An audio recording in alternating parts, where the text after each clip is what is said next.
The air smells strange. Not polluted, but raw, like freshly split rock and distant salt water, mingling with the scent of scorched vegetation. You open your eyes to a sky so wide and orange it feels alien, stretched above a continent that shouldn't exist. You stand at the edge of a massive ridge, the kind that shouldn't be here, yet rises hundreds of meters high. To your left, a ruined cargo ship lies half buried in sand, rusted like a carcass in the desert. But this desert was once the Atlantic Ocean. You realize you're no longer in your time. You've landed somewhere in the future. Around you, people run, but there are no roads, no streetlights, no trees, just dust, heat, and confusion. The wind whips through scorched grass and broken monuments of cities that once thrived on different continents. Now, all land has merged. Pangea has returned. Not through magic, but through science, seismic fury, and the inevitable grinding force of plate tectonics gone wild. This is the world's new face, and it is not one you are welcome in. You have arrived in the year 2150. Humanity once thought Pangea was a relic of the past, but the Earth had other plans. In an age of unchecked underground drilling, high-frequency seismic testing, and geoengineering gone too far, the planet responded. What should have taken millions of years happened in less than 200.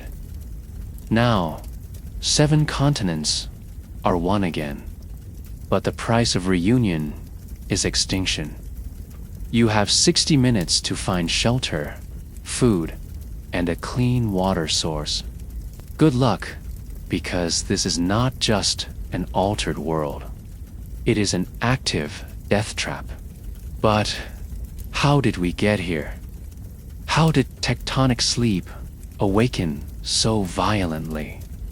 To understand your deadly present, we must first witness the moment the world started to change. It began with a tremor beneath the Indian Ocean. At first, geologists logged it as routine, a minor subduction quiver near the Sunda Trench. But within days, the Pacific Rim erupted in seismic chaos. Fault lines that had lain dormant for centuries snapped like brittle wires. Megaquakes rocked Japan, Alaska, Chile. Islands vanished overnight. Massive tsunamis didn't just strike coastlines, they rewrote them. But that was only the surface symptom. Deep within the earth, the mantle had destabilized. Human intervention, decades of geofracking, and the growing pressure of melting polar ice caps shifting Earth's mass had triggered a runaway effect. Tectonic plates, long thought to drift at a snail's pace, suddenly surged. The unthinkable was underway. The continents were on a collision course. Governments panicked. UN geological emergency summits failed to produce meaningful strategy. Nations hoarded resources and evacuated coastal cities, but there was nowhere to run. Africa began slamming into Europe. Australia veered northwest, grinding against Southeast Asia. The Atlantic narrowed by meters per month. Oceans were displaced, carved up, and swallowed. And through it all, mankind kept building, filming, tweeting, hoping for a scientific solution that never came. By 2090, the continents were halfway merged. Gigantic superfaults tore through regions, creating jagged scars across the landscape. Maps became obsolete. GPS systems failed. Borders dissolved in real time. Humanity entered what historians now call the convergence era. New coastlines formed while old cities were buried, drowned, or pulled into volcanic chasms. Wildlife migration exploded. Storms intensified. Disease mutated. Cultures clashed. There was no stable ground to stand on, literally or politically. And then, by 2150, it was done. Earth's surface had reconfigured into a single colossal landmass, a new Pangea. But this was not the lush, prehistoric supercontinent of science textbooks. This one was different. Fragmented, uneven, violently shaped by artificial interference and desperation. It spanned from the ice-drenched remains of Greenland to the sunburned plains of Brazil.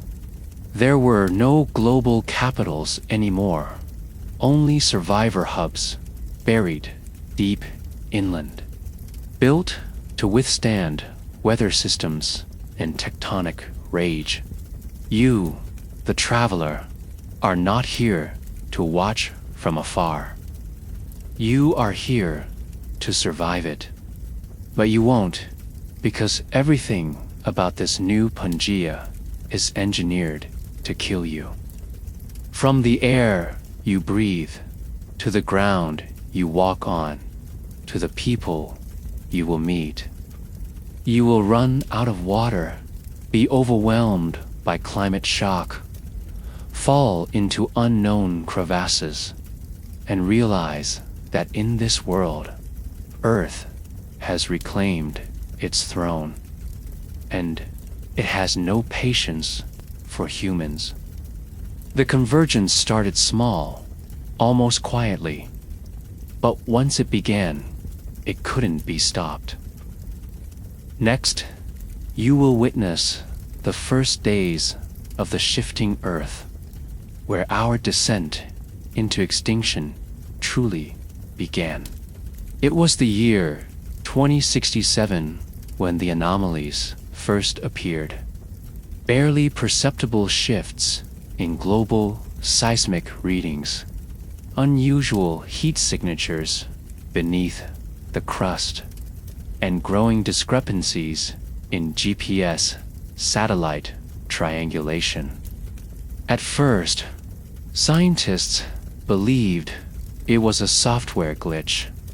Then the satellites themselves began to drift, their orbits subtly warped by changes in the planet's magnetic field.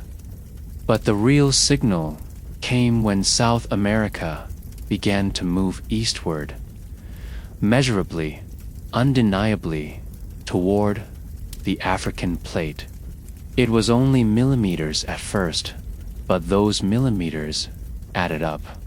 By the time the world noticed, the planet had already started a process that could not be undone. You've been sent back to witness this moment, the ignition point of global catastrophe. In labs across Berlin, San Francisco, and Shanghai, panicked geologists reviewed data feeds showing a dramatic acceleration in mantle convection.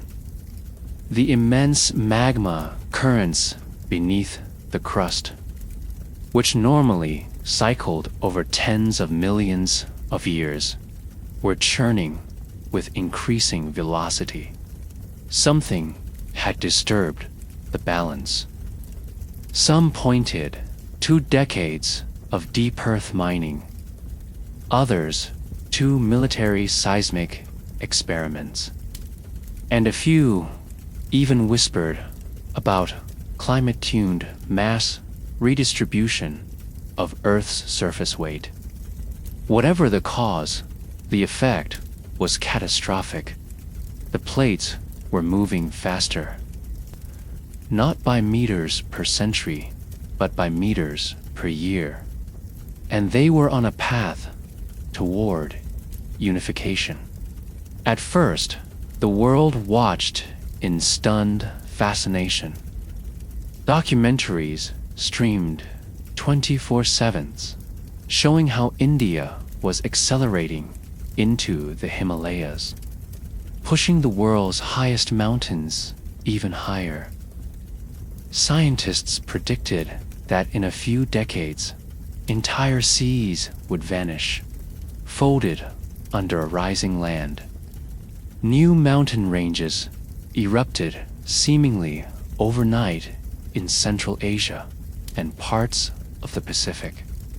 There were no longer gradual hills forming over millennia, but sudden ridges that cracked asphalt and devoured towns. Cities that once stood on stable ground now buckled as tectonic shear lines ran directly beneath them. The crust was no longer a platform. It was a battlefield. Then the rifts came. One of the first major events was the Amazonian snap, a 9.6 magnitude quake that tore through the South American jungle like a knife through canvas. The Amazon River shifted course overnight. Lakes drained into chasms. Villages vanished into newly opened fault valleys. In the distance, tremors were felt in West Africa as the continents began their violent reconnection. The Atlantic Ocean, once a vast divider, began to shrink. The seabed rose, pushing ancient shipwrecks to the surface and cracking oil pipelines across the seafloor. You arrive on a survey platform off the coast of Portugal as a government drone films the horizon. What was once endless blue sea is now a jagged curtain of rising rock. Chunks of ocean floor push upward in violent spasms, forming what would soon become the western spine. The first visible scar of a new supercontinent. Scientists on board speak in hushed tones, unsure whether they are witnessing history or death. One geophysicist points at the monitor showing live GPS movement, 13 centimeters of eastward drift in 48 hours. That may sound small, but at a planetary scale, it is apocalyptic. The human body, adapted to a stable crust, is not meant for this kind of world. Tension, headaches become common. Tides no longer obey traditional cycles, confusing coastal communities. Planes struggle to navigate shifting magnetic fields, and volcanic ash clouds constantly reroute air traffic. Infrastructure cracks under the strain. Bridges warp. Subway tunnels collapse. In California, a massive sinkhole devours a train. In Italy, Venice tilts and begins to fragment as Adriatic pressures compress the Mediterranean region. Governments begin deploying artificial stabilizers, gigantic shock-absorbing towers drilled into fault zones, hydraulic crust anchors to slow movement. But it's a losing battle. Earth's momentum cannot be restrained. As Asia and Europe squeeze together and North America rotates slightly toward the equator, inland seas flood farmland. Desert winds change course. Already by 2075, new coastlines are forming inland as cities hundreds of kilometers from the shore become beachfront overnight. You visit one such place, formerly the outskirts of Lagos, Nigeria. Here, sand stretches endlessly where suburbs once stood. The Atlantic Ocean has surged far inland, its water now shallow, brackish, and warm. Fishermen who once sailed in the deep now walk into the sea to cast nets knee-deep in the newly reformed basin. But beneath the surface, the land churns, slowly pressing Africa into Europe like a vice. Earthquakes are weekly. Entire districts are constructed on retractable platforms that can adjust to height shifts by the hour. But still, the ground cracks beneath their feet. Scientists issue warnings, but the public is no longer watching. In a world where nations are collapsing and survival depends on finding ground that will not disappear, who cares about future predictions? Nobody knows what the final map will look like. But one thing is clear: human civilization is no longer in charge. The tectonic engine has taken control, and it has no regard for cities, treaties, or dreams. But it is not just the ground that betrays you. When the continents begin to collide, the people must move. And when billions are forced to relocate, what happens next is not diplomacy. It is chaos. Prepare to witness the largest mass migration in human history. You arrive in the year 2084, mid-air, aboard a military evacuation drone flying over what was once the eastern coast of the United States. Below, the city of New York is gone. In its place is a crumpled coastline of broken skyscrapers, half-submerged freeways, and the twisted ruins of neighborhoods now being consumed by the advancing landmass of Western Europe. The Atlantic Ocean has narrowed to a violent, surging trench, pushing North America and Europe together at a deadly pace. What was once a blue expanse between continents is now a war zone of geology. Earthquakes erupt almost daily. Massive chunks of land disappear into the sea, while others rise in jagged peaks.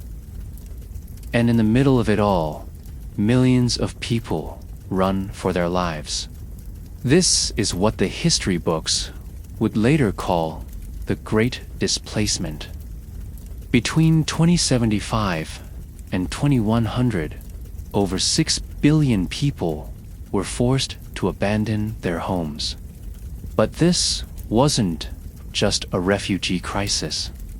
This was the dissolution of geography.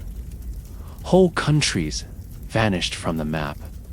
The Philippines became a chain of broken isles. slowly grinding into the underbelly of China. Australia split along its center, half of it swallowed into the crushing edge of the Indonesian arc. Coastal cities across the globe became unlivable. Tsunamis no longer came and went like in the old world. Now they stayed. Some waves took weeks to recede, flooding entire regions permanently as tectonic bulges altered the ocean's natural flow. Imagine living in Tokyo, waking up to sirens every morning. Not because of war, but because a new fissure opened beneath your feet overnight. In one case, the Shinjuku district was split in half, with one side sinking 8 meters below sea level in less than 30 minutes. The evacuation order came too late. Over 300,000 people were buried beneath rubble or swept away by boiling water surging up from volcanic vents. A megacity gone in a single morning. You move now to Dhaka, Bangladesh. Once home to over 20 million people, the city is in full retreat. Asia's eastern coastline has begun to buckle inward as India drives deeper into China. The Bay of Bengal is draining westward, pulling the land behind it into steep escarpments and sinkholes. Thousands flee daily, forming human rivers of desperate families hauling children, livestock, and buckets of contaminated water. Makeshift camps appear in every open space, but none are safe. Earthquakes crack the ground beneath tents. Diseases spread quickly in the humid, overcrowded camps. Aid convoys are overwhelmed. Drones drop food from the air. But it is not enough. The global humanitarian system collapses under the scale of the crisis. In Africa, chaos is magnified by its geographic position, wedged between the converging Eurasian, South American, and Indo-Australian plates. North Africa becomes unrecognizable. The Mediterranean Sea is sealed off by the rapid rise of new ridges and subduction lines. In a matter of months, the once gentle sea becomes a deep, boiling cauldron filled with chemical runoff from ruptured pipelines and industrial disasters. Cities like Algiers and Tripoli are buried under landslides triggered by constant seismic vibration. Southward, the Sahel zone becomes the last habitable refuge, and millions surge into the region, overwhelming any hope of coordination. Violent clashes erupt over access to clean water and shade. Military drones try to maintain order, but many desert. Entire governments dissolve into city-states fighting for resources. Even nations, far from the direct collisions, are not spared. Manaus is abandoned as the Amazon River reverses course, diverted by a new inland mountain range. The once vast rainforest is rapidly deforested, not just by climate shifts, but by desperate survivors burning trees for heat as gas infrastructure fails.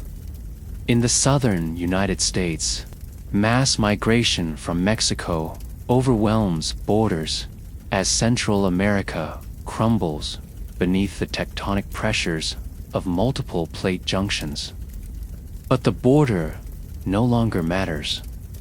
The Gulf of Mexico has flooded most of Texas, and Louisiana is an archipelago. You arrive next in a floating refugee hub known as Archangel Station, situated in the newly formed Straits of Eurasica. Once a UN science base, it has become a sanctuary for hundreds of thousands fleeing the submergence of Eastern Europe. Russian and Ukrainian survivors live side by side in metal-walled compartments, while artificial oxygen systems filter the toxic air produced by nearby volcanic activity. Children are born without ever setting foot on land. A single crate of preserved vegetables can feed an entire section of the platform for days, if rationed with military precision. Rumors of a stable zone deep in Central Africa spread like wildfire, but the journey there is impossible. Trains are gone. Planes rarely fly. Roads crack apart daily. You can feel the psychological toll as well. The concept of home no longer exists. Governments struggle to track their own citizens. Birth certificates and passports mean nothing when borders vanish overnight. Language barriers dissolve in the chaos, replaced by a universal vocabulary of fear, hunger, and silence. People no longer ask, "Where are you from?" but "How long have you survived?" Faith systems fracture. New cults rise. In Europe, a group known as the Groundborn claims the shifting earth is a sign of divine rebirth and rejects technology entirely. In contrast, tech enclaves in Antarctica attempt to stabilize controlled zones using AI-led seismic prediction. But even these are short-lived. The human population begins to fragment, not just physically, but ideologically. Some form caravans and constantly move. Others dig into fault-resistant bunkers and build vertical shelters to avoid being buried. But none of these are sustainable. As the continents close the last gaps between them, the entire biosphere begins to shift, and humanity is just trying not to fall between the cracks. But survival is more than just avoiding the crushing ground. With continents merging and seas retreating, the planet's climate system begins to unravel. And next, you will enter a world where the sky itself turns against you. It is the year 2096, and you now stand in what used to be the heart of the American Midwest, Kansas, to be exact. But there are no golden wheat fields here anymore. The sky above is a violent palette of copper and deep gray, churning with turbulence that stretches from one fractured horizon to the next. The sun is visible, but distorted, refracted through layers of ash, moisture, and shifting air currents that no longer obey the rules. The temperature jumps erratically from 40 degrees Celsius to below freezing within days. You witness this transformation firsthand. It is not climate change. It is climate collapse. The unification of Earth's landmass has destroyed the planet's most vital climate regulators. Ocean currents, like the Gulf Stream, once responsible for stabilizing global temperatures, have stopped entirely. The Atlantic Meridional overturning circulation, a key conveyor belt of warmth between equator and poles, no longer functions. With the oceans split and shallowed, the engine that balanced Earth's seasons is now broken. Without moving water to transport heat, the world has become a patchwork of climate extremes, each more violent and unpredictable than the last. You travel next to what remains of the Amazon basin. It is now a shimmering salt flat where no birds sing and no leaves rustle. Temperatures reach 60 degrees Celsius under a sun that is no longer filtered by predictable cloud cover. Thunderstorms here are so large they develop their own internal lightning vortexes, pulsing with static for hours before unleashing flash floods on cracked, dry earth. When the rain comes, it is not relief, but destruction. With no roots to hold soil in place, the water erodes everything in its path, carving new canyons into land once blanketed by jungle. The North Pole, on the other hand, has become a lush swamp. Without ocean circulation to keep it cold, heat from the supercontinent's equatorial center pools and radiates outward. The Arctic is now a steaming wetland filled with strange hybrid species, invasive insects, and massive algae blooms that choke out native organisms. Permafrost no longer exists. Methane pockets erupt from the ground like geysers, poisoning air and accelerating the chaos. You watch as researchers in hazmat suits retreat from collapsing shelters built just 5 years earlier. Unable to control the microbial explosion they accidentally triggered. You travel by foot through former northern China, where desertification has advanced faster than any model predicted. Entire rivers have reversed course, either swallowed by newly formed ridges or trapped between tectonic folds. The Yellow River is now a stagnant marsh full of black sludge. Peasant farmers wander, skin blistered from UV exposure, searching for old irrigation wells that no longer reach anything but bone-dry rock.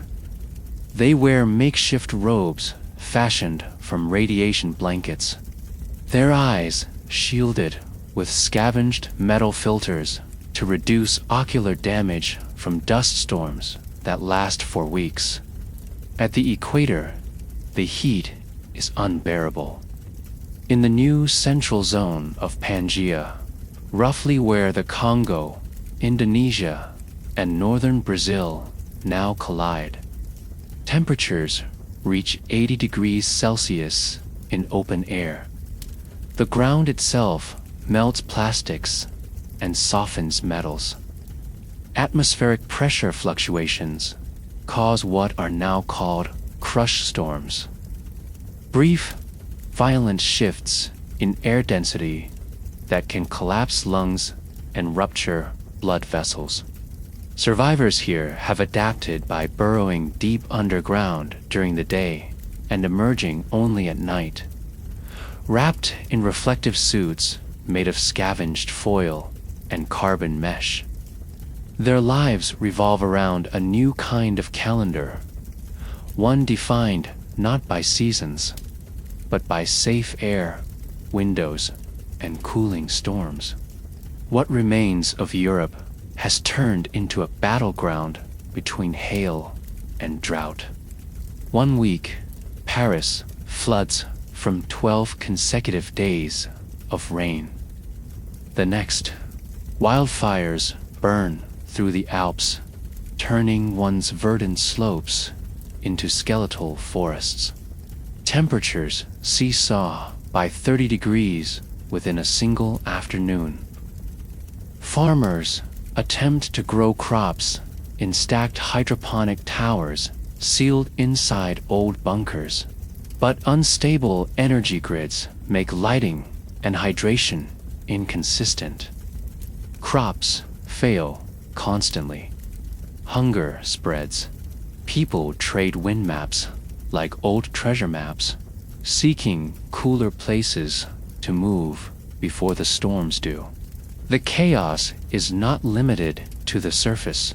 In the skies above, jet streams fracture and multiply, forming rogue bands of wind that loop erratically around the globe.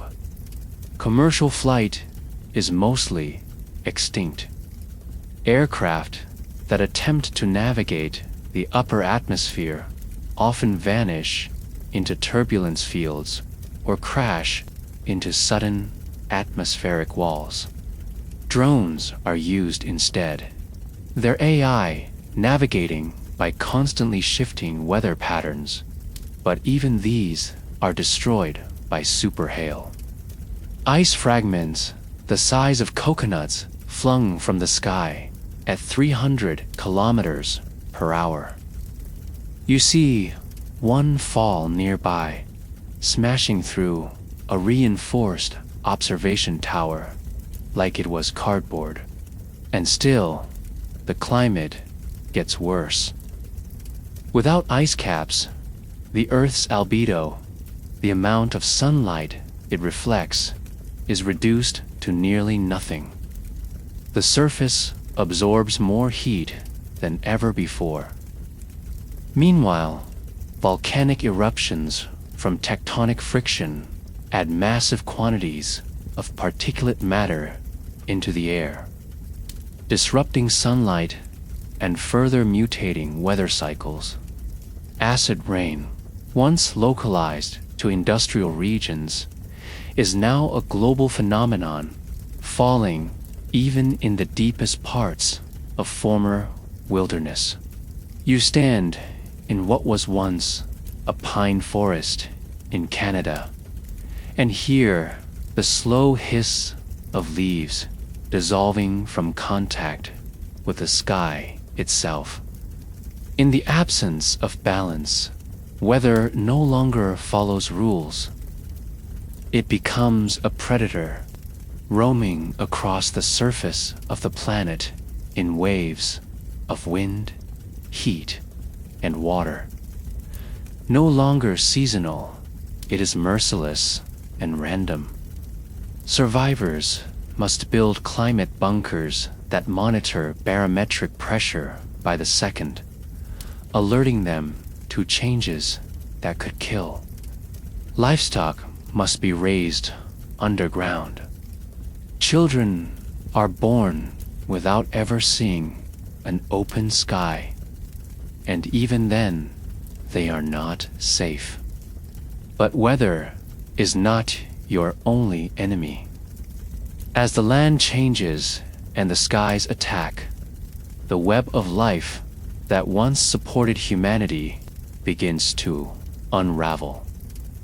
And next, you will witness what happens when Earth's biodiversity can no longer keep pace with the chaos. It is now 2104. You emerge into what was once a thriving wildlife reserve in Central Africa, near the equatorial collision zone where 3 continents, formerly known as Africa, Asia, and South America, have now fused.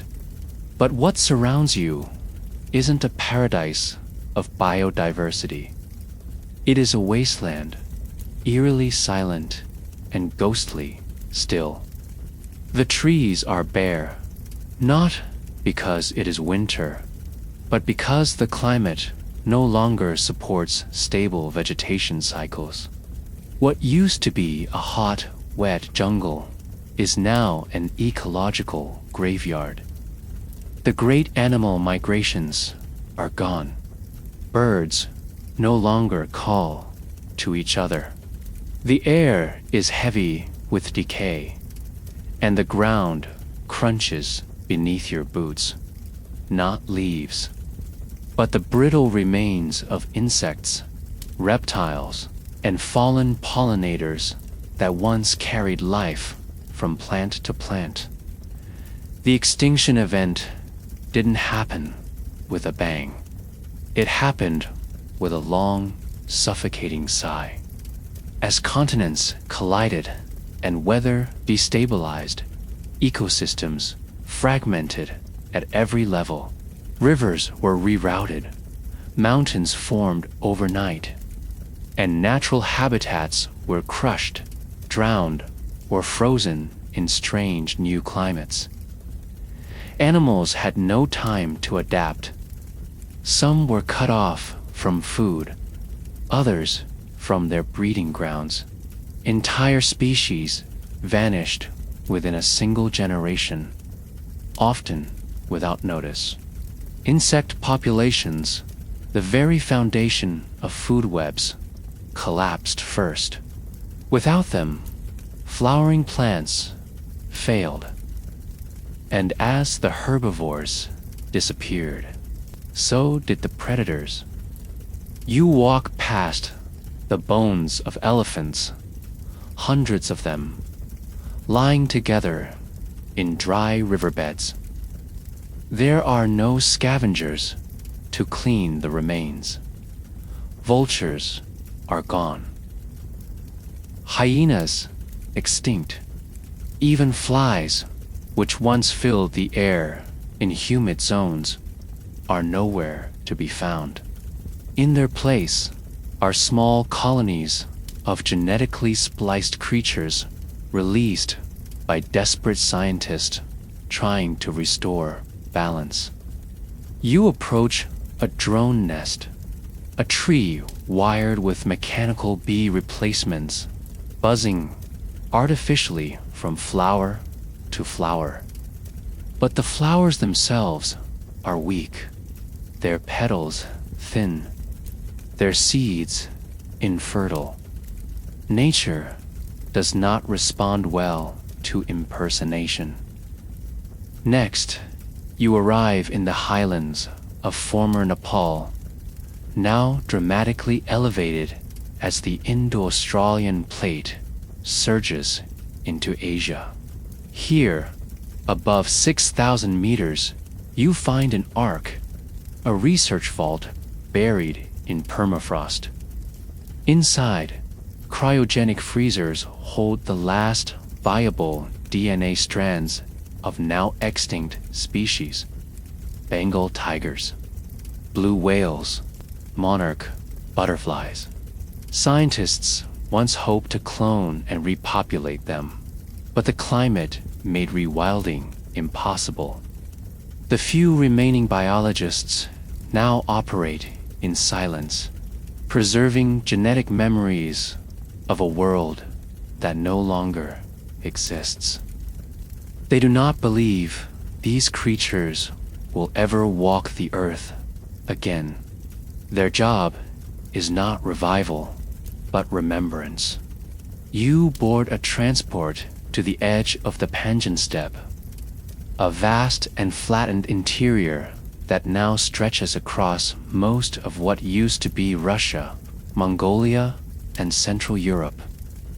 This region has become a biological dead zone, a vast plain stripped of its topsoil by cyclone winds and baked by unfiltered sun. Livestock left behind during early evacuations now roam wild, diseased, and feral, attacking anything that moves. Crops grown here are genetically engineered to survive ultraviolet radiation, but they lack nutritional density. Humans who eat them suffer from mineral deficiencies, bone loss, and in severe cases, blindness. Farming is now an act of desperation, not cultivation. In the coastal regions of the former Pacific Rim, the introduction of merged biomes has created monstrous ecological collisions.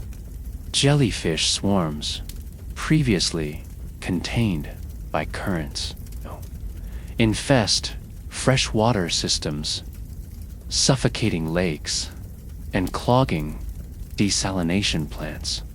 Termite colonies from southern Africa merge with fire ants from South America, forming hyper-aggressive supercolonies that can destroy wooden shelters overnight.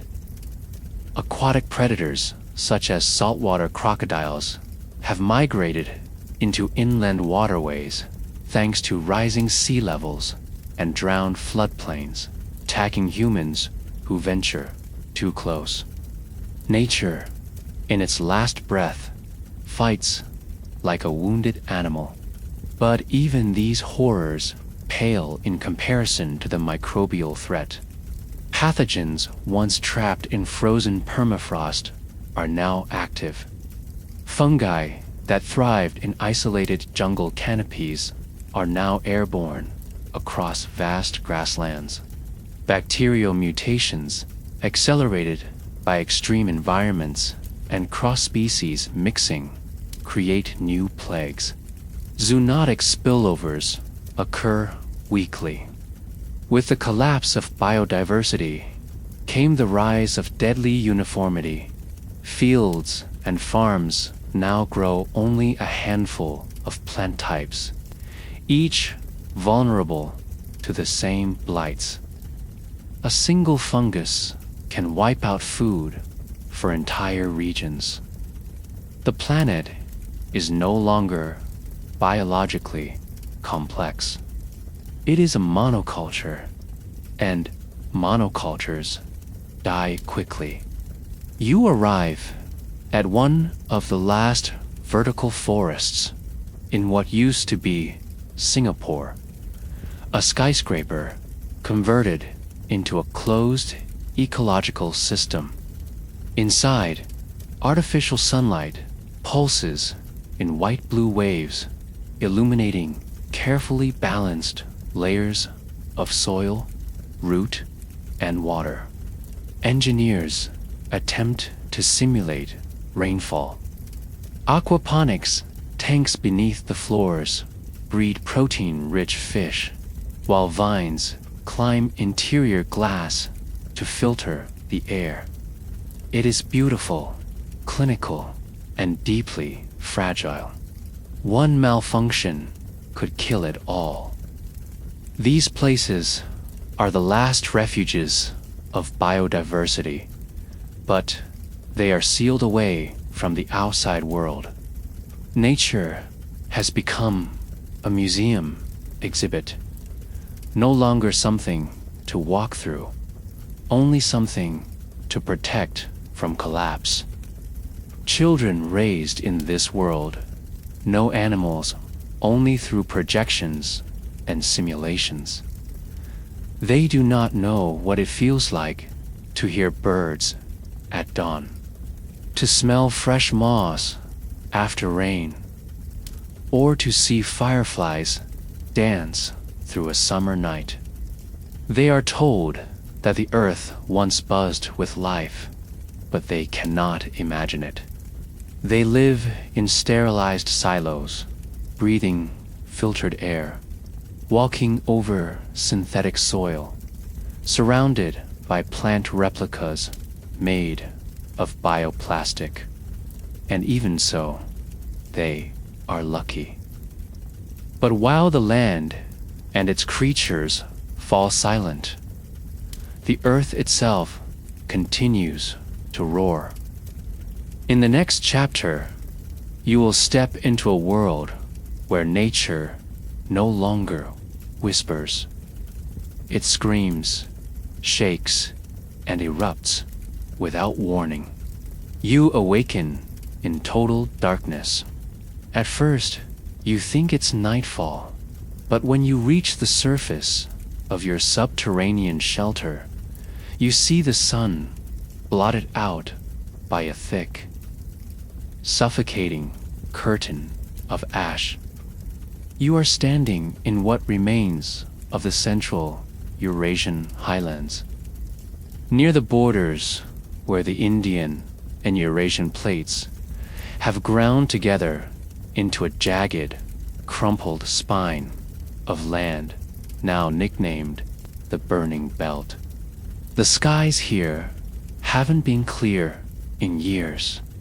The Earth, stressed beyond any state it has ever known in human history, is now venting its fury. Volcanic plumes rise like spears through the atmosphere, and the ground beneath your feet never stops vibrating. You've arrived at the epicenter of geological chaos. This is the hell beneath. The merging of Earth's continents has forced tectonic energy into a deadly bottleneck. With no oceans to absorb seismic stress, and with continental mass pushing inward from every direction, Earth's crust reacts violently. You witness this firsthand as the ground suddenly convulses. A jolt so powerful it hurls vehicles off roads and cracks open the pavement like cardboard. This isn't an isolated quake.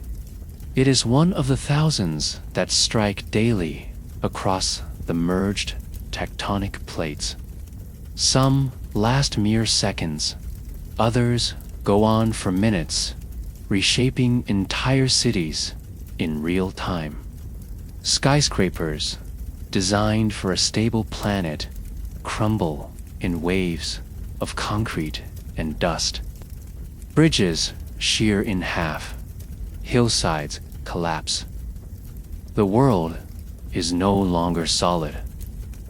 It quivers like a living thing in pain, and the volcanoes, they are everywhere. Ancient calderas, long thought dormant, have reawakened with terrifying energy. Yellowstone, Toba, and Era have already erupted. New volcanic ridges form along the continental suture zone, an expanding scar that stretches thousands of kilometers across the center of the Pangea supercontinent. Ash clouds encircle the globe, dimming sunlight and causing temperatures to plummet in some regions while triggering wildfires in others. You try to breathe, but the air is thick with sulfur and carbon. Your respirator filters only part of it. The rest stings your eyes and throat, a constant reminder that the planet is no longer your ally. You cross into the ruins of what was once Istanbul. This city, perched above one of the world's most volatile fault lines, was among the first to fall. Now, molten rivers of basalt wind through collapsed buildings. Lava seeps from newly opened vents, swallowing the ruins of mosques and shopping centers alike. Survivors wear heat suits and communicate via shortwave radios, their skin permanently burned from exposure to superheated ground. The earth here has peeled itself open, revealing a glowing wound that will not close. Then come the storms.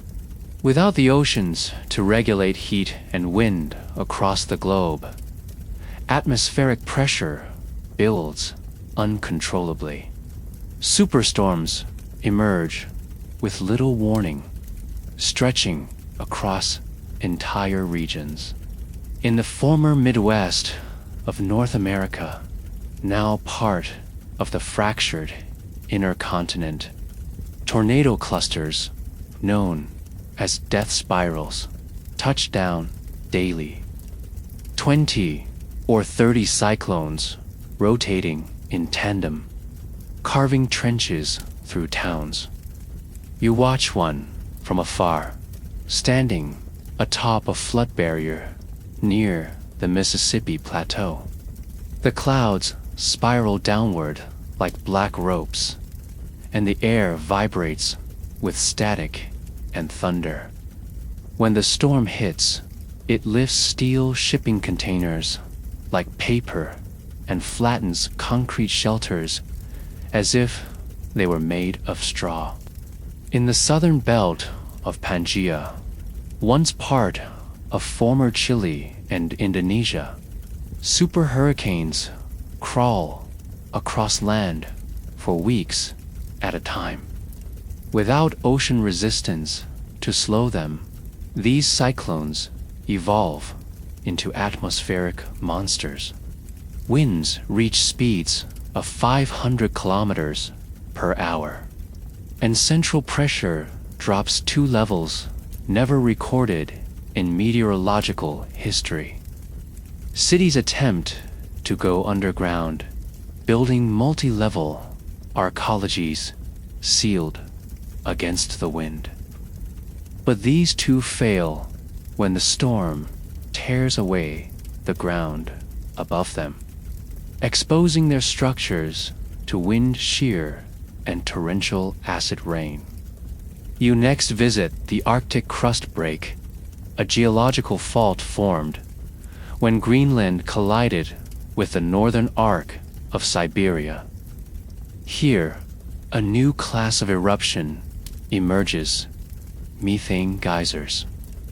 Once trapped in permafrost, now released by heat and seismic shifts, these geysers explode with invisible force. Massive blasts of gas launch chunks of ice and rock hundreds of meters into the air, and the ignition of methane in the atmosphere creates ghostly green firestorms in the sky. Survivors mistake them for auroras until the heat incinerates everything beneath. Seismic zones are now categorized by color: red for unstable, black for terminal. Most of the world is either red or black. Only a few green zones remain, small. Seismically quiet pockets like the eastern Canadian Shield or the dry core of the former Sahara Desert. But even these are threatened by crustal creep, the slow warping of Earth's shape that destabilizes once safe regions. You find a group of engineers in what used to be Quebec City, building shock towers, skyscraper-sized structures meant to dissipate earthquake energy across horizontal fault lines. But as you watch, one of these towers bends inward and collapses during a quake, killing dozens of workers beneath its base. The noise never stops. Earthquakes rumble beneath your feet every hour. The air hisses with static from electrical storms. Volcanoes cough ash that falls like snow, coating everything in gritty gray. Fires sweep through forests ignited by lightning that arcs from one mountain peak to the next. Even in your most shielded moments, there is no silence, only the deep. Low groan of a planet being forced into a shape it does not want to take.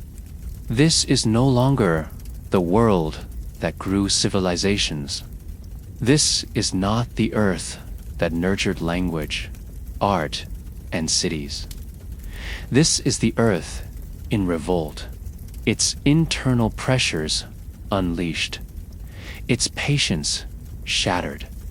Humanity did not trigger the merging of the continents, but it accelerated the pace and ignored the warnings. Now, the planet is speaking in the only language it has left: eruption, quake, and storm. And amid this relentless violence from the earth itself, humanity turns to its old habits, trying to redraw borders and stake claims.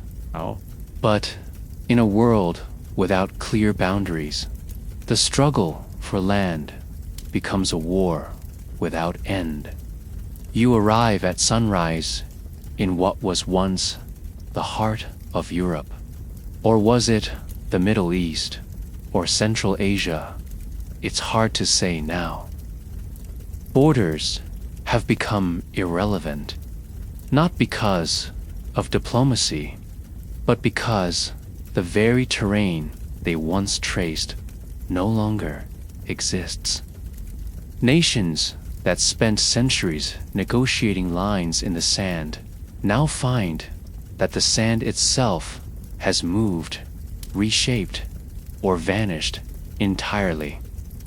Welcome to the age of the borderless collapse, where geopolitics has unraveled, and with it, any notion of order, law, or sovereignty. The year is 2107. The continents have fused completely. Asia, Africa, the Americas, and the shattered remnants of Oceania have slammed together into an irregular, volatile landmass known unofficially as the Grindlands. While the geological collision has calmed slightly, the political collisions are only beginning. Entire governments have gone dark.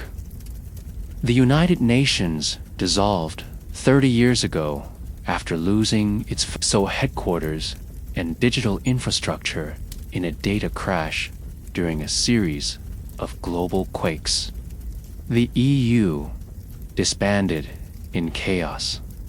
NATO collapsed under internal conflict, with no continents to distinguish regions.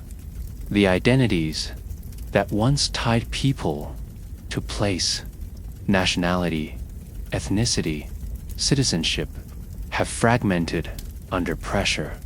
You are embedded with a diplomatic envoy as it attempts to traverse the transiture zone, a militarized trench that runs through what was once Eastern Europe, now a chasm nearly a kilometer deep and endlessly long. Dozens of factions claim control of either side, none of them internationally recognized, but all heavily armed. The envoy's goal: to deliver water filtration tech to a community cut off from access to clean groundwater. The mission fails within hours. The envoy is ambushed, not by soldiers, but by climate refugees armed with salvaged drones. Resources are the new currency. Aid is just another target. In this world, cities no longer represent nations. They represent strongholds. Mega-enclaves protected by private militias, automated defenses, and territorial AI. You visit the southern bastion, formerly Johannesburg, now a towering fortress city that controls the surrounding 300 kilometers of arid land. Entry is limited to those with biometric tags issued before 2090. Everyone else lives outside the perimeter, in a ring of lawless settlements that trade in expired medicine, stolen filtration membranes, and scrap metal. Smugglers operate under the radar, but at great risk. Every border crossed is a gamble with landmines, ambushes, or seismic fissures that split convoys in half. With oceans gone or drastically reconfigured, maritime law has collapsed. Piracy, once romanticized in old fiction, is now weaponized. River-based nations like the old Netherlands, Bangladesh, and Cambodia have ceased to exist. Their territories either submerged or folded into desert basins. Naval fleets lie rusting in dry riverbeds. Meanwhile, landlocked powers like Mongolia and Bolivia have risen in unexpected ways, using their geographical isolation to build new, internalized economies. But they are not immune. In the new basin wars, even high-altitude nations fight over remaining fresh water trapped in mountain glaciers and artificially cooled aquifers. Religious factions rise as states fall. Some offer hope, others wield control through fear. In the former Sahel region, a techno-spiritual group known as the Continuum claims the Earth is rebirthing itself and forbids the use of fossil remnants or digital artifacts from before the shift. Their soldiers burn old libraries and data vaults, declaring the past a disease that must be forgotten. Meanwhile, remnants of old theocracies harden into militant city-states, enforcing strict border rituals and punishing any continentals, outsiders from merged lands, with death. Meanwhile, artificial intelligence wants a global glue holding infrastructure and diplomacy together is fragmented. Different regions now run incompatible AI systems, each trained on different cultural values, goals, and languages. Machine mistranslation leads to cyber skirmishes and misfires of automated defense drones. Some cities deploy isolationist firewalls, cutting themselves off from satellite networks entirely, while others wage digital war to rewrite geography in their favor. One AI-controlled zone in former Scandinavia has declared itself a sovereign digital republic, communicating only through encrypted pulses. No one knows what its agenda is, only that no human has entered or left it in over a decade. Military alliances are now fluid and hyper-localized. Old superpowers like the United States and China have shattered into subnational factions, their command structures dissolved by internal fracture and external displacement. You watch as what remains of the Chinese People's Liberation Front battles a Brazilian-led trade. Militia over a geothermal corridor that runs beneath what was once the Amazon River. They fight not over ideology, but access to underground heat reserves. used to power thermal bunkers and grow crops in artificial soil. Missiles are launched, but most fail to reach targets due to electromagnetic interference from nearby volcanic activity. Nuclear arsenals are now considered unusable, not due to ethics. Even the most hardened leaders know that detonating nuclear weapons on the supercontinent's crust could cause fractures. That RIP through cities already on tectonic fault lines. The threat of a mutually assured destruction has been replaced by mutually assured collapse. Diplomacy is not dead, but it is desperate. Traveling diplomats now wear reinforced suits and biometric shields. They carry translation, AI, and mobile quake monitors. Treaties are written on dissolvable paper, encoded with self-destructing ink in case they fall into the wrong hands. But few treaties last. In a world where borders shift daily and maps can't keep up with the landscape, agreements made at sunrise may be irrelevant by sunset. You move now through the ruins of Istanbul, once the bridge between continents, now the bleeding wound of convergence.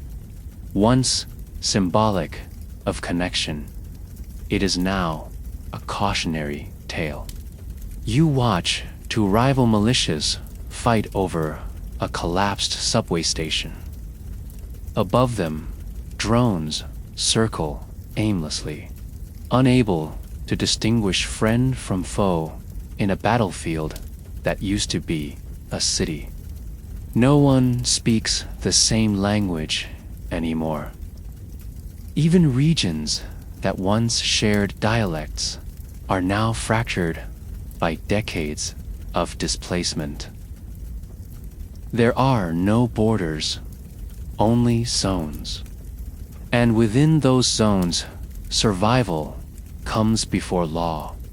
But while humans fight over the land, something far more dangerous is spreading through the cracks. Because when continents merge, species mix, and when species mix, so do their diseases. It is the year 2112. You step off a decontamination platform into what used to be the outskirts of Kinshasa, now part of a dense megaregion formed from the colliding biospheres of Central Africa, South America, and Southeast Asia. Around you, the air is thick with heat and something else, an invisible tension that hums under the surface.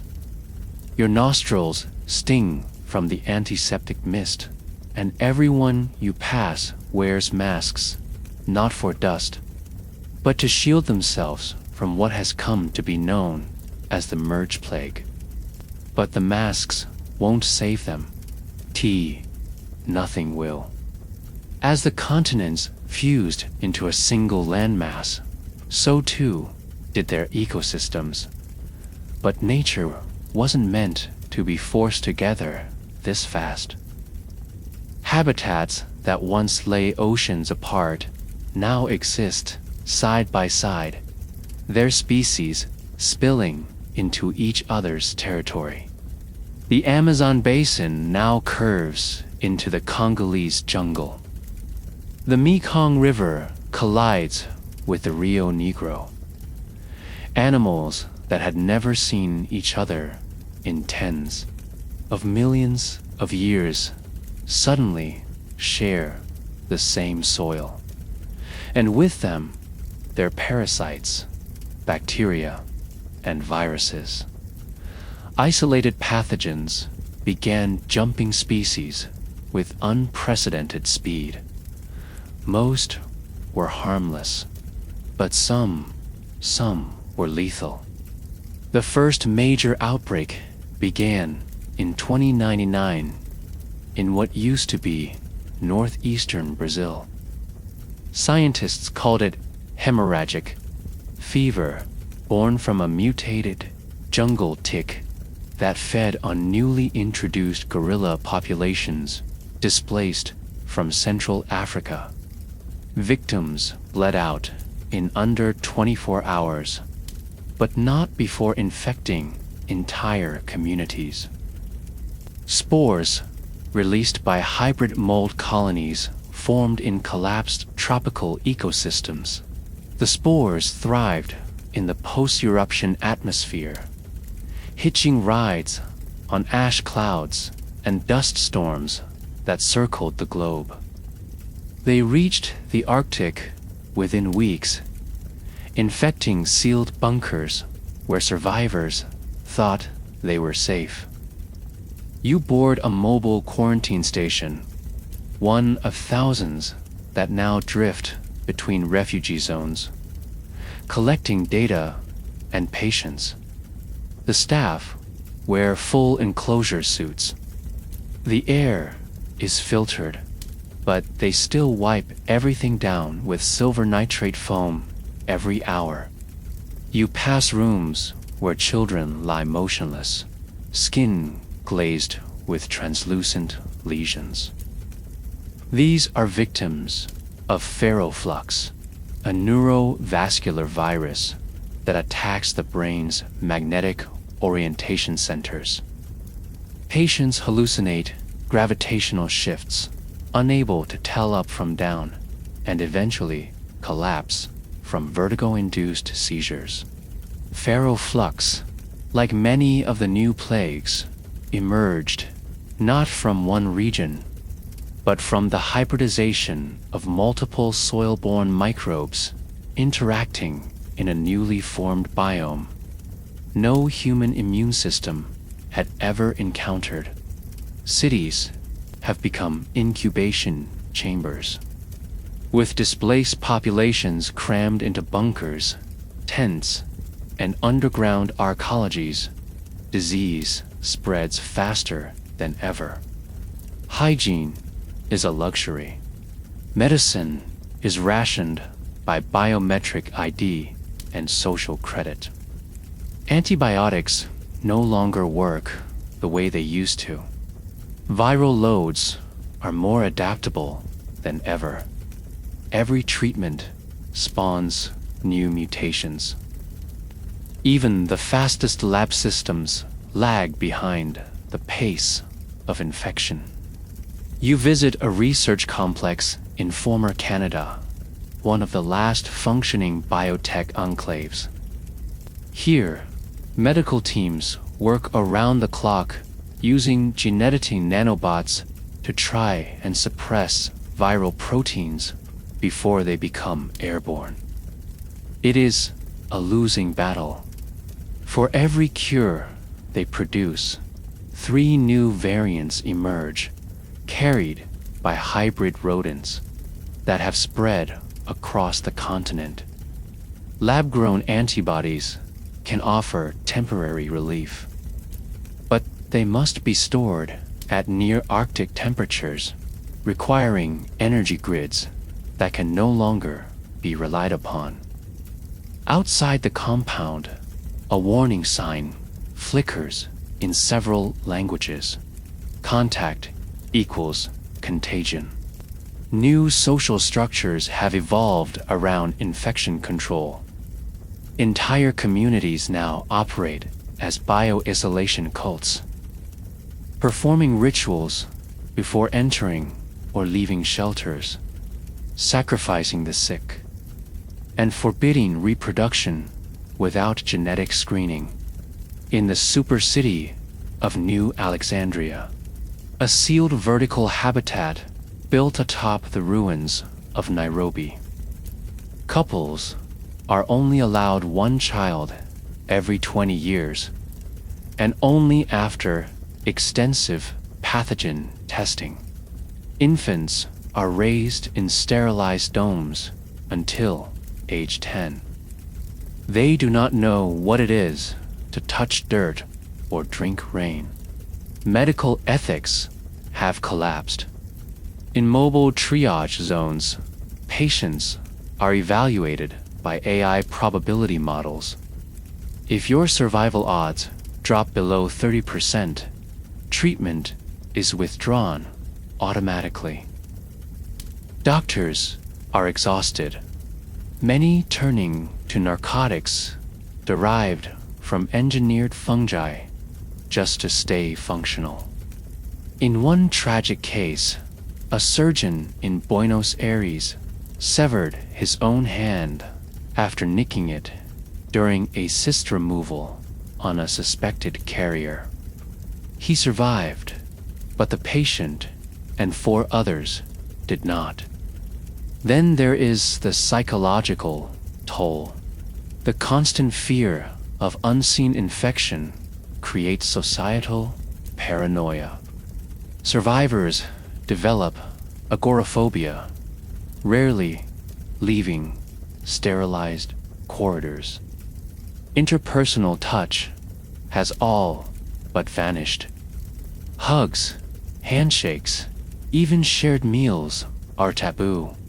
People eat alone in UV-lit pods.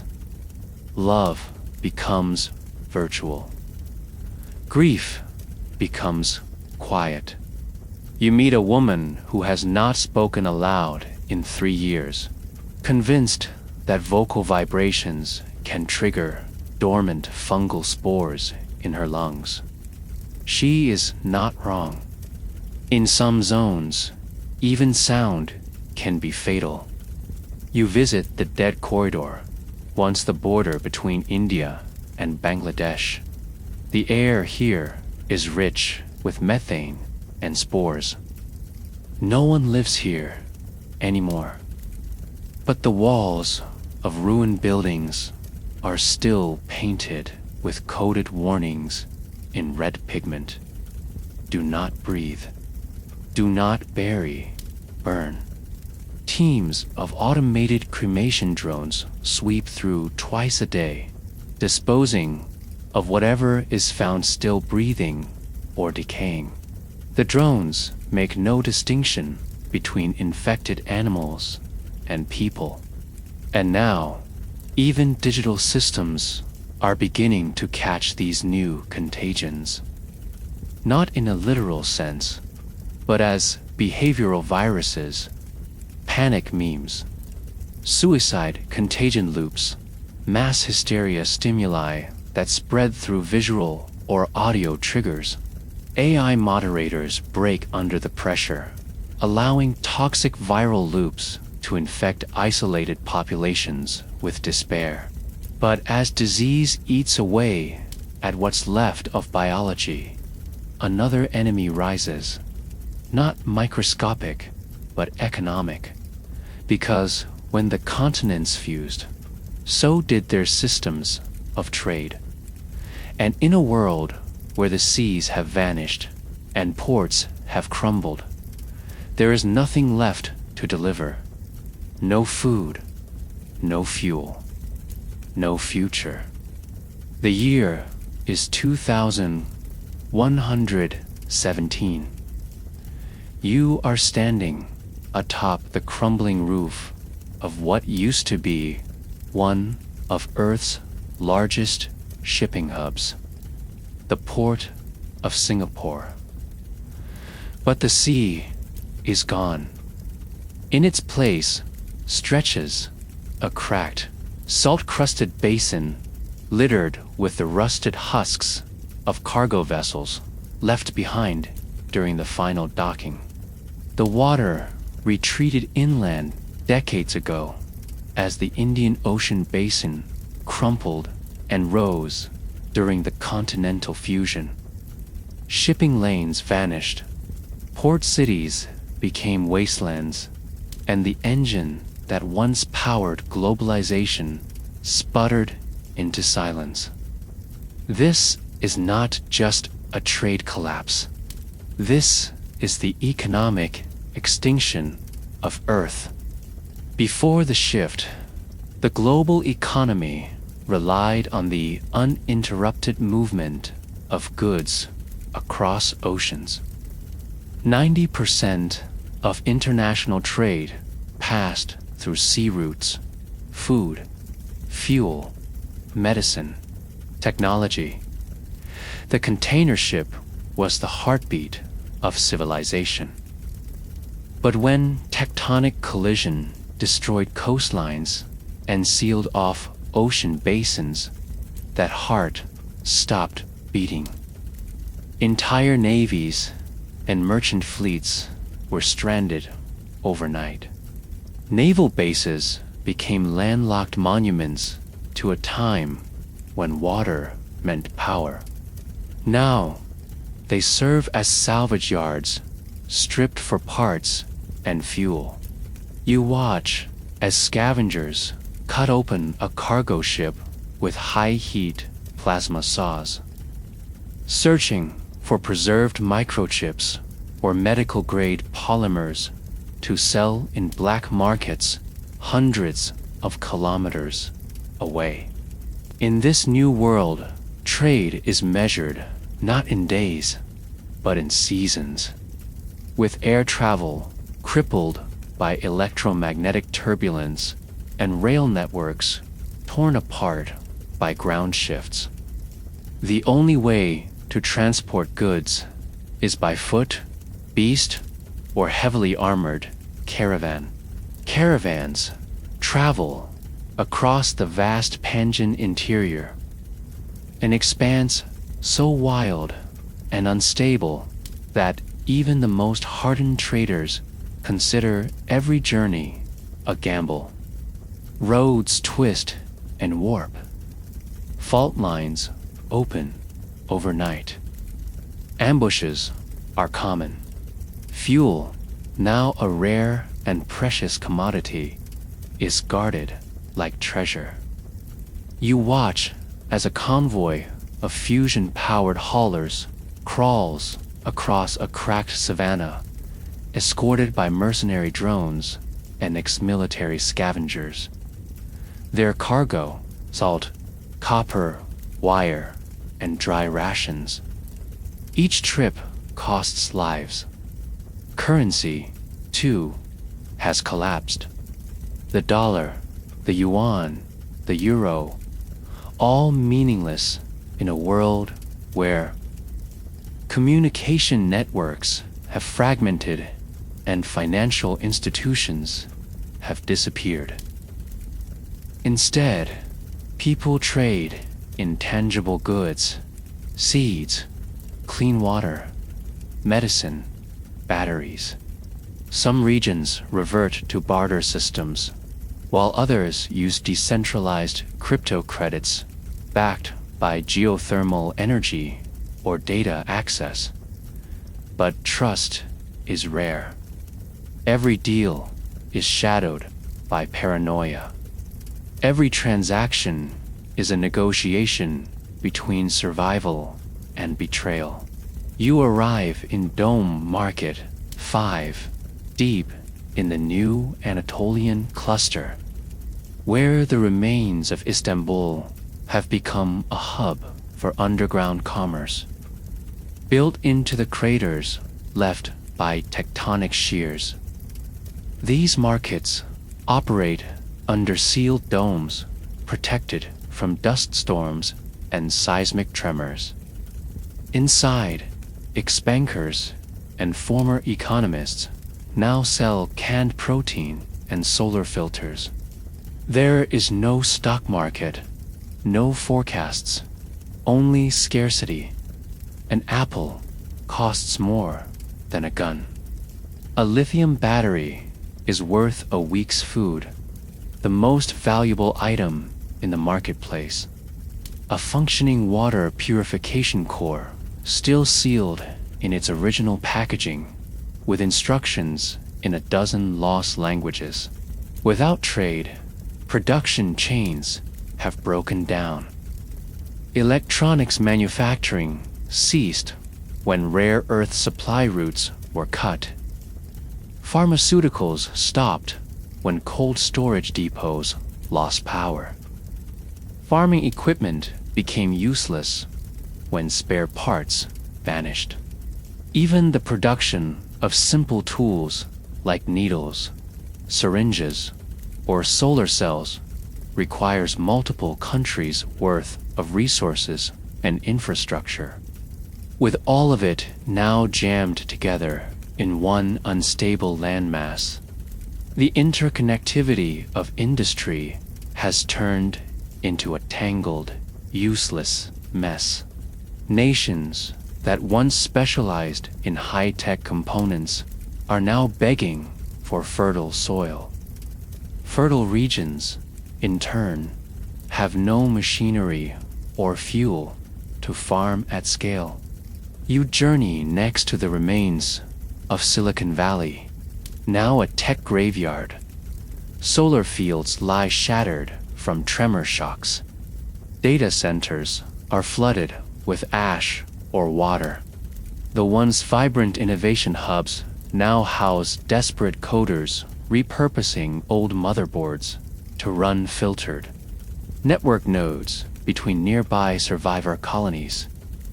AI models, once trained with petabytes of data, now run on hand-cranked servers, stripped down to basic utility. Knowledge survives, but it cannot scale. This is the end of exponential progress. Civilization is regressing, one shattered link at a time. Even energy itself is breaking down. Oil extraction sites are either buried under tectonic folds or impossible to access due to security collapses. Nuclear power plants are too dangerous to operate with constant ground instability. Solar and wind systems work in some areas, but dust storms and cloud coverage reduce their efficiency. The few surviving fusion plants are hoarded by ultra-wealthy enclaves who use the energy to power climate-controlled bunkers and genetic farms. Outside their gate, entire cities fall dark. You enter one, an urban husk in former India, and walk through hollow streets lit only by bioluminescent moss and flickering emergency LEDs salvaged from long-dead infrastructure. The global food chain has disintegrated. Crops rot in the fields because there are no distribution channels. Livestock die not from disease, but from lack of feed or water. Synthetic food labs that once promised sustainability now lie dormant, lacking the chemical inputs sourced from distant continents. Starvation becomes common, not due to lack of knowledge, but due to lack of connection. You meet a hydroponic engineer who knows how to grow enough food to feed thousands, but she cannot do it without the mineral substrates once mined in Chile. The problem is, Chile no longer exists, not in any form that matters. In this economy, survival is not measured in wealth, but in isolation and ingenuity. The strongest nations are now independent city compounds, fortified zones with their own energy, food, water, and defense systems. Trade between them is rare and risky. Most prefer to operate alone, trusting no outsiders, allowing no ambassadors. Diplomacy died when the first port cities sank beneath the converging tides. But when resources vanish and trust crumbles, something even darker fills the void. Because when you press billions of desperate, displaced people together into unfamiliar, shifting lands. The social fabric tears, and what remains is chaos, division, and implosion. The year is 2121. You're moving through the lower corridors of the Kar-Tip mega settlement, one of the last known urban agglomerations in what was once the Caspian Basin. The region now sits at the junction of at least 4 fractured cultural territories: displaced Turkic communities, a South Asian refugee bloc, fragmented European survivors, and a stateless nomadic group known as the Faders. This city is a convergence point, a forced melting pot with no time, resources, or stability to adapt. Here, the promise of global unity has decayed into paranoia, division, and war. Social collapse is no longer a theory. It is the default condition, with continents fused into a single brutal mass, and billions displaced from every corner of the old world. Cultures have collided without structure or buffer. Languages clash in markets where translation devices fail due to power shortages. Religious customs intersect in tightly packed zones with no room for tolerance. Dietary laws, clothing, traditions, body language, and rituals now provoke conflict instead of cooperation. In the Kar-Tip market alone, 24 micro-riots have occurred in the last week over everything from prayer space to the handling of livestock. You enter a housing stack, one of thousands of emergency structures hastily erected during the Great Migration. Each floor is its own nation. On one level, a former academic enclave attempts to preserve digital archives of lost languages. On another, a heavily armed survivalist clan imposes curfews and executes anyone who breaks their barter codes. The stairwells are booby-trapped. Residents speak only to their own. Children learn distrust before they learn numbers. The idea of community exists only in fragments, tied not to civic identity, but to bloodlines, defense capabilities, and shared trauma. The breakdown isn't just external. It happens within people. With homes lost, histories erased, and cultural continuity destroyed, many no longer know who they are. Identity fragments. Some cling desperately to old flags, despite their nations being long gone. Others invent new tribal markers, colors, symbols, face tattoos, to signify allegiance in an age where citizenship has no meaning. The human mind, stripped of stability, seeks order in extremism. Cults spread rapidly. In one zone of the mega settlement, followers of the Cradle Creed believe the fusion of the continents is divine punishment and seek to purify Earth through blood. They burn ancient books and tear down libraries, declaring memory itself to be a form of corruption. You pass through an education sector where children are taught to fight before they learn to read. Teachers are former soldiers. Curriculum includes survival skills, siege tactics, and basic language fragments in 6 regional dialects. History lessons are banned, too divisive, too contested. No one agrees on the past anymore.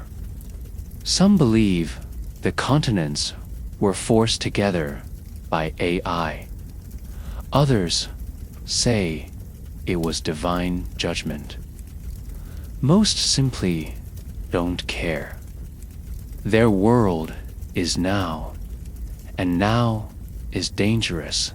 In the outer sectors, where no electricity flows, urban wastelands are carved into territories by force. Some are led by warlords with crude power, others by influencers with charisma and handheld solar generators used to broadcast propaganda to the starving masses. Every fragment of old culture is now a weapon. A national anthem becomes a war chant. A traditional dish becomes a claim to ancestral land. A prayer becomes a challenge. With no higher structure to contain it, culture becomes volatile fuel for survival-based tribalism. Digital networks, once unifying, now deepen division. Enclaves create closed-loop echo chambers where truth is what the dominant group decides. Rumors of rival city-states weaponizing biological agents or stealing rainwater lead to mob justice. You witness one such incident as a convoy from a rival faction enters the central food zone. Without trial or translation, they are executed in the square, broadcast live to nearby districts. The video is edited and re-uploaded by dozens of local groups, each tailoring the message to fit their narrative. One calls it justice, another calls it martyrdom. The event sparks 3 retaliatory attacks before dawn. Even within surviving nations, the internal fracturing continues. What remains of former superpowers is unrecognizable. Old capital cities are gone. Power is now held by regional governors, rogue AI factions, religious movements, or warlords. In one case, a city once under unified leadership now operates under a triad rule. One part secular technocrats, one part eco-fanatics, and one part private security lords who enforce obedience with cybernetic dogs. Elections are a joke. Laws are localized memes. Trust is dead. Yet, in the middle of this implosion, people try. A group of musicians in the ruins of former Istanbul gather scraps of instruments and play distorted songs from memory. A wandering cook tries to recreate ancient dishes using scavenged ingredients and volcanic herbs. A former monk leads silent meditation in bombed-out buildings to give people something to believe in. These are flickers of resistance, but they are small, fragile, and almost always overwhelmed by violence and hunger. A sealed cultural archive where the last remaining anthropologists try to preserve dying languages and customs using oral recordings, visual tags, and mnemonic AI. They know they cannot stop the collapse, but they hope that when this era is over, someone, somewhere, might remember. One wall is carved with a message in 100 tongues. Translated, it reads, "We lived. We made meaning. We tried. But the planet is not finished with you yet." As humans tear each other apart, the Earth begins its final transformation. Because in the deep interior of the new supercontinent, something terrible is happening. Ice is coming. Ice is coming again. It is now 2133.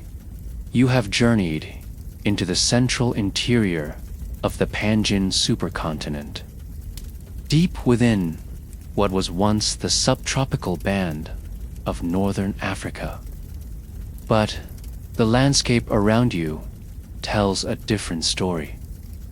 The air is bitterly cold. Frost clings to metal surfaces even in the midday light. And the ground beneath your feet is covered not in sand, but in brittle layers of frozen ash and snow. Massive steel pylons protrude from the ground like skeletons, remnants of failed geothermal heat towers, now buried in permafrost. Above, the sky is a dull sheet of gray, thick with particles that reflect no warmth. The age of fire is over. The age of ice has returned. When Earth's landmasses became one, the consequences rippled far beyond tectonics and trade. One of the most catastrophic outcomes came not from heat, but from cold. Pangea has disrupted global thermaline circulation beyond repair. With oceanic conveyor belts stopped and seas either evaporated, sealed inland, or turned into salt flats, Earth's natural ability to distribute heat collapsed. What began as erratic weather and collapsing climates has now locked into a frozen feedback loop. The oceans that once stabilized climate are gone. The jet streams that carried warmth and rainfall across continents have fractured. The Earth has become still. And stillness, in planetary terms, means ice. You traverse the central Paleobasin, once a convergence point between West Africa and Brazil. It is now a glacial valley choked with dead wind. Temperatures here drop to -60 degrees Celsius at night. The people who live here, if you can call it living, survive inside cryogenic bunkers powered by decaying thermal batteries. They emerge only for minutes each day to scrape ice from nutrient collectors and to dispose of waste. Their bodies are wrapped in synthetic skin suits built from scavenged bioplastics. Their voices are hoarse from the recycled air, and their eyes are pale from decades without sunlight. They call themselves the Frostborn. You watch as a child, maybe 8 years old, ventures outside too long and collapses from thermal shock. His parents drag him back inside, but they already know it is too late. The human body cannot adapt fast enough to this new world. Frostbite sets in within seconds. Lungs rupture from the dry cold. Eyelids freeze shut. This is not the slow glaciation of Earth's past. This is a sudden violent freeze driven by a static atmosphere and landlocked weather. Once the Earth cooled by degrees over centuries. Now, it can drop 20 degrees in a matter of hours, triggered by supervolcanic wintering, collapsing CO cycles, and the death of evaporation. Outside the frozen mega-regions, survival is no better. In the former lowlands of South Asia, now pushed inland and uplifted by tectonic fusion, atmospheric pressures have inverted.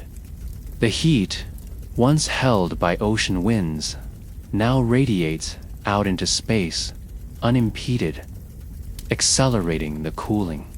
Snow falls as far as the equator, and old rainforest canopies collapse under the weight of unfamiliar ice. Animal life is nearly extinct. The last survivors of once thriving ecosystems now exist only as lab-grown DNA samples stored in sealed archives.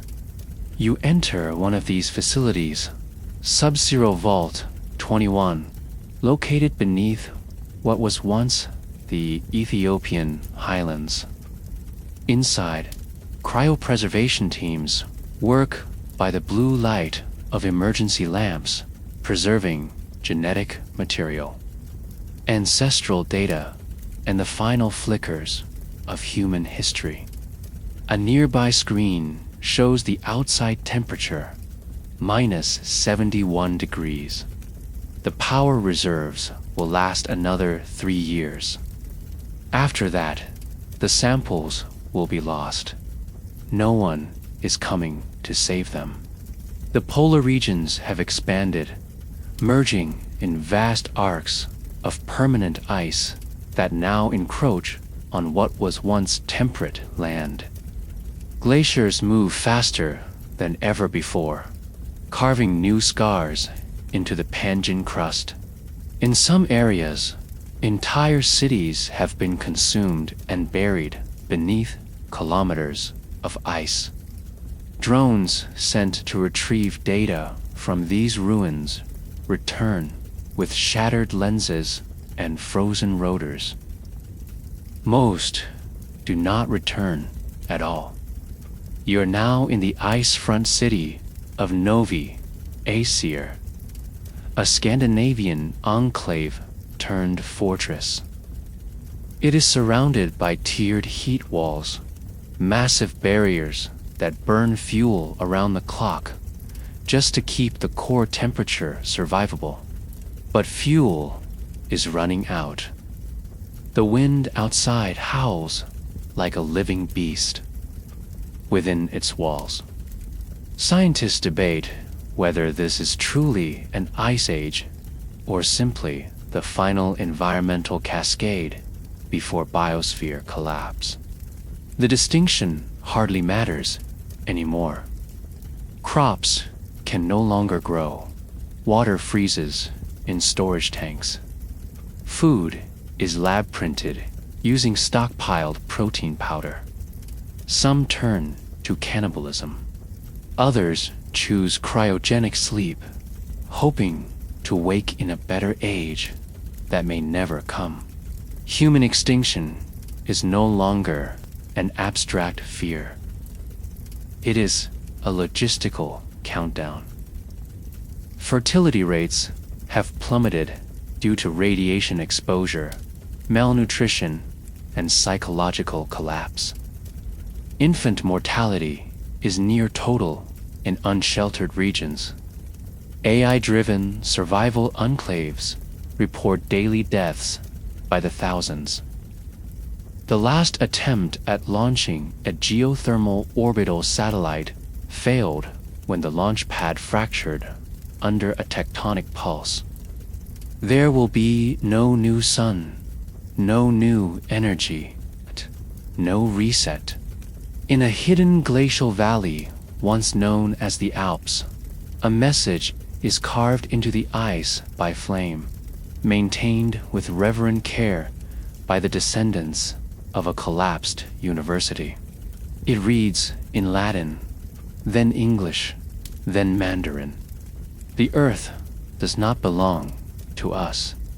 We were only guests, a final prayer, or perhaps a warning. You look to the horizon.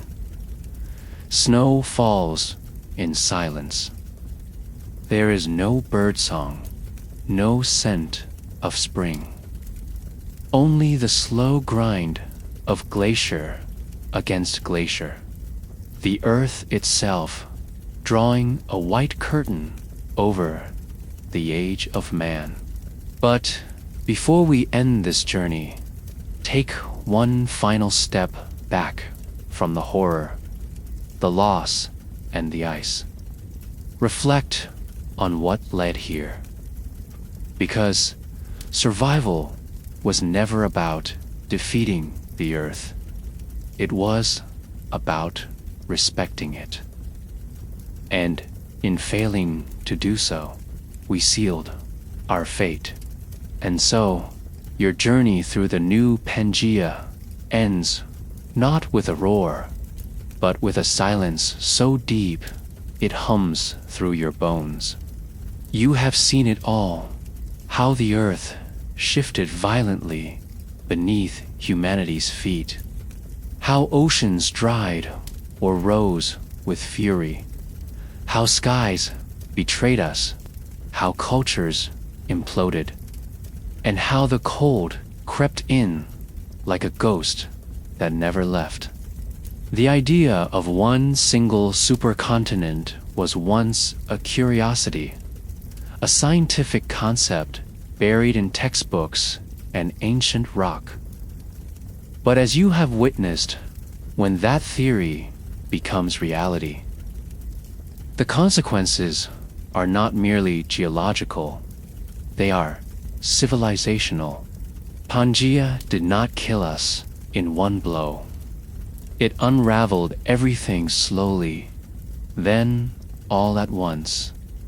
Our cities were too fixed, economies were too globalized. Our systems of politics, of memory, of food and health were all built on the assumption that Earth would stay still. But it didn't, and we couldn't adapt fast enough. What began as plate tectonics became a chain reaction of broken coastlines, of displaced billions, of runaway disease, of fractured identity, and finally, of frozen death. The human species, so adaptable, so clever, discover that cleverness has limits when the entire foundation of life itself moves beneath you. And yet, in the cracks of extinction, there were sparks, moments of resistance, of care, of art and memory, even as the ice advanced. Perhaps those stories will be all that remains. Perhaps in some sealed vault, a child of a distant future will one day find our messages, our failures, and our truth. We were here, we rose, we forgot, we fell, and you, traveler, have now seen why you would not survive the return of Pangea. Because this was not just the merging of land. It was the unraveling of everything we ever took for granted. If this vision chilled you, disturbed you, or made you think differently about how fragile our world truly is, then share this video. Let it echo.